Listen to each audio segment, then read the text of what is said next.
السلام علیکم ګرانو کتونکو. په پښتو ډایري کې تاسو ټولو ته ښه راغلاست وایو.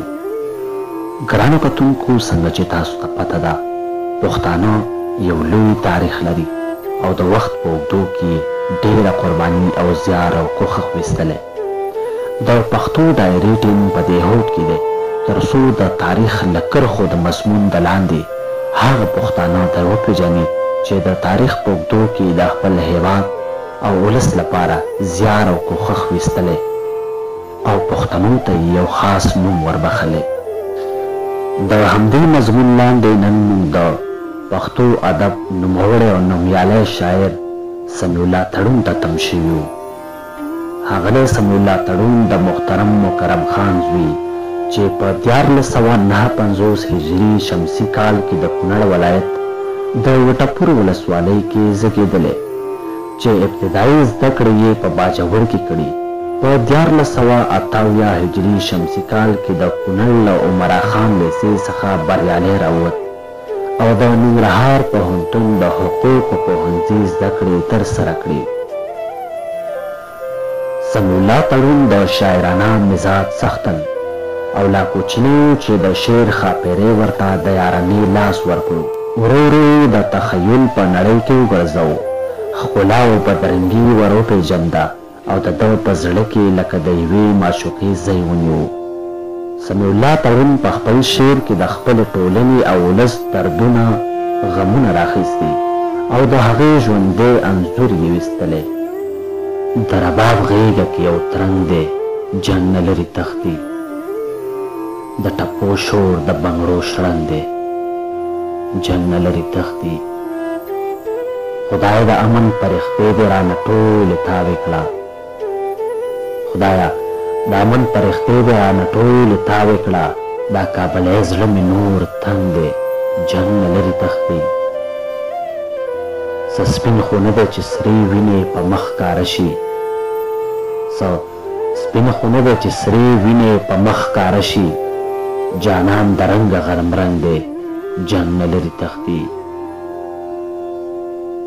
یو لاروی د چم ګاونډه پټ په غلا تېرېږي، د دوی په کلي کې خو جنګ دی، جنګ نه لري تښتي.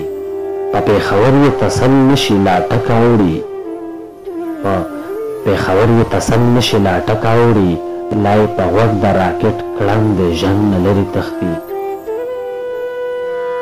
جانانه مه جنګوه سترګې چې ازار مې نه کړې، جانانه مه جنګوه سترګې چې ازار مې نه کړې، تړون د خدای ساده ملنګ دی، جنګ نه لري تښتي.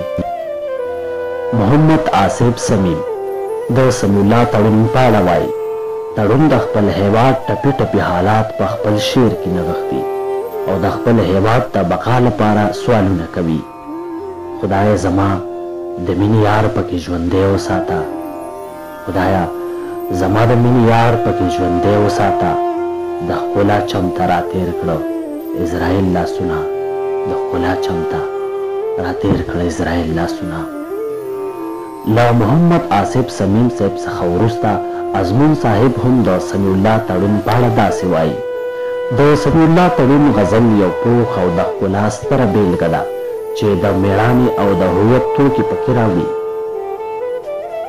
سمیالله تړون په شاعرۍ کې نوي مفاهیم او نوي ترکیبونه وجود لري. چې مې دوران کابل نه بیا سپین کونترې تاو شي، چې مې دوران کابل نه بیا سپین کونترې تاو شي، ملنګه مونږه لیونو ته دعاګانې وکړه، ملنګه مونږه لیونو ته دعاګانې وکړه.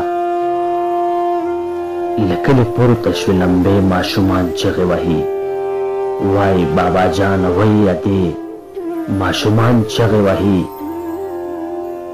یوه بوډۍ په بلۍ وخوته او چغې یې کړې، کفارو ماتې کړې تمبې، ماشومان چغې وهي. د ایوبي په لار درومې صلیبي بدماشان په فلسطین کې د غزې ماشومان چغې وهي. زما جومات کې سپارې بخۍ بخۍ پرتې دي، زما جومات کې سپارې بخۍ بخۍ پرتې دي، زما د چم د مدرسې ماشومان چغې وهي. چا چې د نورو ماشومان ژړا ته نه پرېښودل، چا چې د نورو ماشومان جړا ته نه پرېښودل. هغه شهید شو، د هغې ماشومان چغې وهي. تړونه کلي نه په روڼ مازدیګر کډه وکړه، ځکه په کلي کې د شپې